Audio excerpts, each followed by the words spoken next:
Quick question. Are you making the biggest mistake I routinely see painting contractors make that causes them to have lower closing rates? It causes them to constantly compete on price with Chuck in a truck and Stan in a van and all of the other people who don't have the overhead, who do not have the years of expertise and the high quality craftsmen that you do. I will tell you what the difference is. It's the difference between focusing on price and focusing on persuasion. If you're looking for an estimating course or an estimating school that teaches you how to estimate, the first thing you really have to do is ask yourself a fundamental question that most people never ask. And the question is this: what's the purpose of estimating? What's the purpose of estimating? I'm here to tell you that it's not about pricing, okay? It's about persuasion, and it's about getting a contract signed. It's not about arriving at a price, okay? You see, almost all of the courses, all of the schools about estimating for painting contractors are focused on one thing and one thing only, and that's generating a price, okay? You spend days, weeks, hours in a room trying to figure out how to do what? Generate a price. But what you really are after in the end is that Mrs. Johnson or Mr. Elmore sign your contract and that they choose you over other painting contractors, and, this is important, that they choose you over other painting contractors when your price is what? Higher. Now, if you take a course on estimating that is 100% focused on price, what happens when you are not the lowest price person? What happens when you're not the lowest price? You lose. Now, if you take a course or if you go to a school that teaches about how to estimate based on persuasion, how to get the contract signed, then you really get to your end objective. So let me talk about the differences between price and persuasion. It's really important that you understand the difference. You see, a lot of people have made a lot of money making the pricing of painting services seem extraordinarily complex. Let me tell you what you need to do to figure out how to price, and then we'll talk about persuasion. Pricing your estimating services is very simple. The first thing you need to do is arrive at a production rate. How long does it take you to paint a wall, paint a door, paint a ceiling, so that you can go in and measure right and then divide the square foot, the linear foot, the number of something by a production rate. And people get turned into knots trying to figure out how to arrive at these numbers when you basically end up painting in your business, in the residential side and the commercial side, the same 20% of things 80% of the time. And what are they? Wall, got to paint some siding, got to paint some soffit, trim, got to paint a door, got to paint a window. It's the same stuff over and over again. If you want to know the quickest way to determine what your price should be, you start with a production rate. I'm going to give you the simplest, easiest way to do this. And most people don't want you to hear this because it's simple. You can do it yourself. I'm giving away the secret. Start in the morning. Look at your watch. Take a legal pad. Write out what time it is. Okay? Just write the time down. 8 o'clock. Go into a room and measure what the square footage of wall is. And then start painting at a normal, typical pace. Okay? Set up your stuff, put your drop cloths down, put your paint down, and just start painting. See how many square footage, what the square footage of wall is, and then when you get finished, look at the clock. Okay? Write down how many square feet you painted and how long it took. And you'll come up with a production rate. Then, to make sure that you're not off, you do it 2 more times.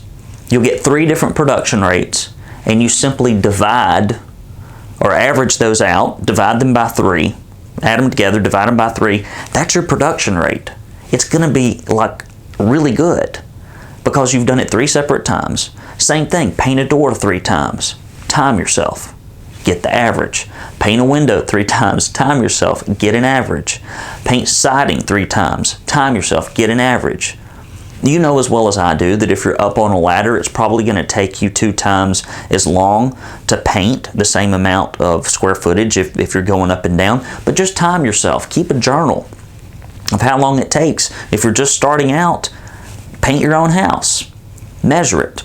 Now, will you run across some things that are weird and odd and strange? Yeah. Are you going to have to do a little guessing? Yeah. But nobody can teach you how to do that.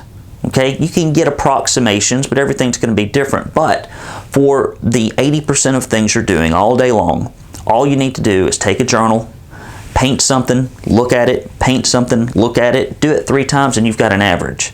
Now, if all you learn is how to price, what happens when you show up and you can't persuade Mrs. Johnson, now that you've arrived at this price, of what she should do, if she should pay you? Now, in truth, I'll tell you what, you can go to estimating classes that talk about how to arrive at price based on overhead and your profit margin, and they go into these big complex formulas, but they never ask the question, who determines the price?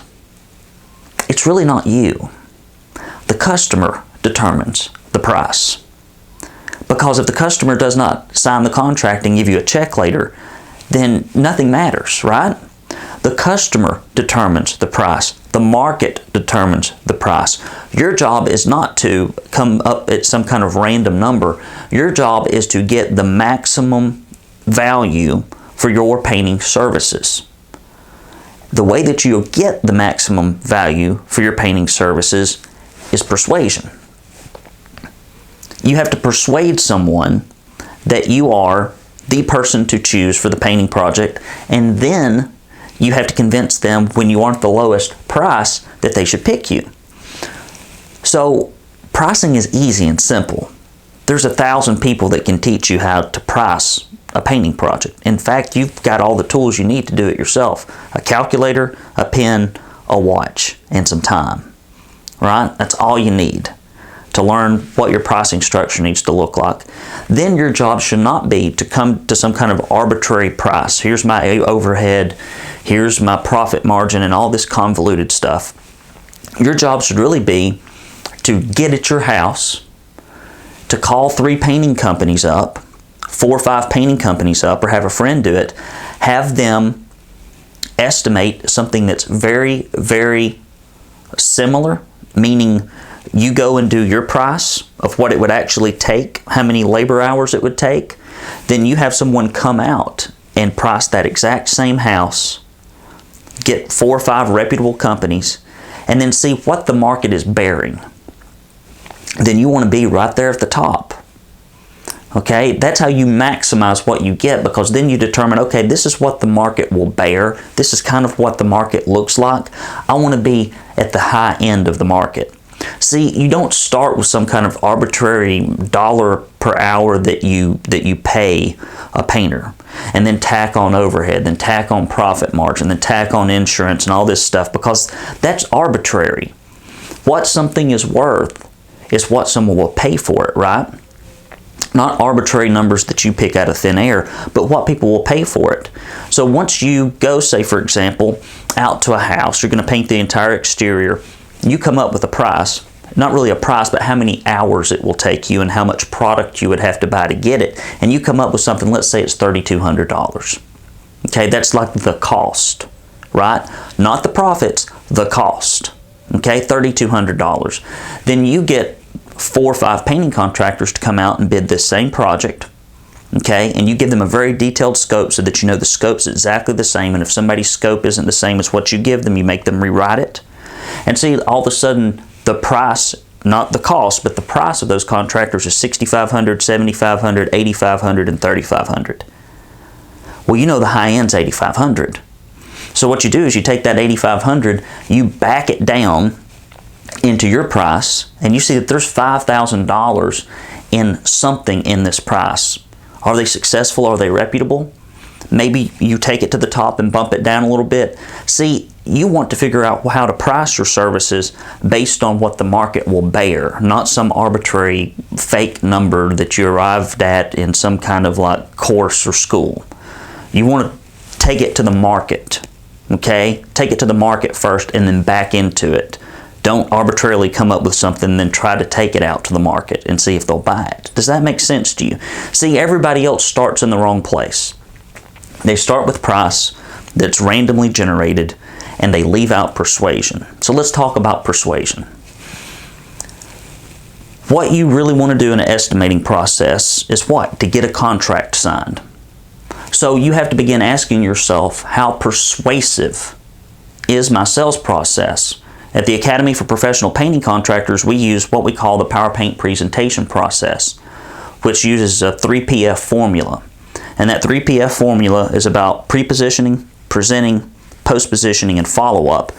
And it's about building trust and building proof in a very condensed time frame. Because we know that our job is to get the consumer to trust us and to buy from us and to pay a premium price for a premium service and to get lots of value. But if we only price it but we don't persuade, we have no chance of getting that customer to buy from us. They'll always go with the low-priced person. So you can be very buttoned up in your pricing, but if your persuasion is weak, you're hosed. You have no chance of closing the sale. So let's talk about what persuades people, okay? Trust is equal to the number of interactions that you have with somebody times the quality of those interactions. So you have to, in about a 24 to 150 some odd hour period, which is typically what elapses between the time somebody requests an estimate and the time you get through your first step of follow-up, you've got to convince them with tons of social proof, with surveys, with audits, with frequently asked questions, with points of differentiation, with company stories, with leave-behind books, with post-positioning packets, all the different reasons they should buy from you at a higher price than everyone else who has quoted them. And if you don't have a structure that's like 3PF in the PowerPaint presentation process, you're just going to be competing on price. And the chances are you're not the lowest priced person. There's always somebody lower priced in the market. It could be a firefighter who paints on the side. It could be some college kid.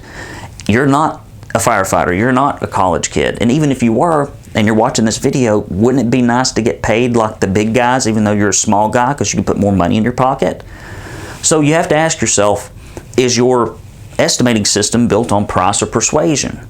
If your estimating process looks like, don't answer your phone, let it go to voicemail, make a little small talk on the phone, show up, make some more small talk, wander around, sketch some things down, email them an estimate later, and maybe follow up a couple of times, you've got a price process. If it looks like, do a very detailed intake process, always get your phone answered 100% of the time, say something meaningful, pre-position with 4 emails based on how your people processes and product knowledge is different, and mail, and it starts off with gifting, a overview, followed by a survey, followed by an audit, followed by a leave-behind book, an on-site presentation of the proposal, along with your company story being reinforced again, followed by a post-positioning process and buyer's guide, and then 9 steps of follow-up and continual ongoing communication with them until they buy, because most people take about 13 months to make really big purchasing decisions in their home, and you may stop after just a few days. Then you've got a persuasion-based process that you're using. So are you price or are you persuasion? You got to know the answer to that. And when you start looking for tools and resources to make more money in the painting business, you have to ask yourself, am I going to take a course that's based on price or persuasion? At the Painters Academy, we focus 100% on persuasion, very little on price. Price is easy. Persuasion is challenging, and hardly anybody teaches it. So if you're really interested about making a move in your business and you want a course or a school on estimating that is focused on persuasion, I'd like to ask you to do 2 things. One is to go to the link that's below this video, paintersacademy.com. Go to our website. You'll get a free CD. You'll get a free video training series, and you'll get a free written report that teaches you about our PowerPaint presentation process. Even if you don't join, you'll get a lot of value from it. But just be careful. When you're looking to go out and improve your estimating process, make sure you're not going to a school that's focused on price. Make sure that you're going to one that's focused on persuasion. If you do this, you got to do this, okay? If you do this without this, nothing's going to happen. You're going to be stuck at the same closing rates, because they don't pick based on price. They pick whether or not you have persuaded them to purchase, whether you've built trust, whether you've provided ample and ponderous amounts of proof. And that's what we teach you how to do. So go to paintersacademy.com, download that free report audio CD, and I wish you the very best in increasing your closing rates, increasing your profit margins, and growing your painting business. Until next time, I'm Brandon Lewis with the Academy for Professional Painting Contractors, saying go out there, make money, go get them.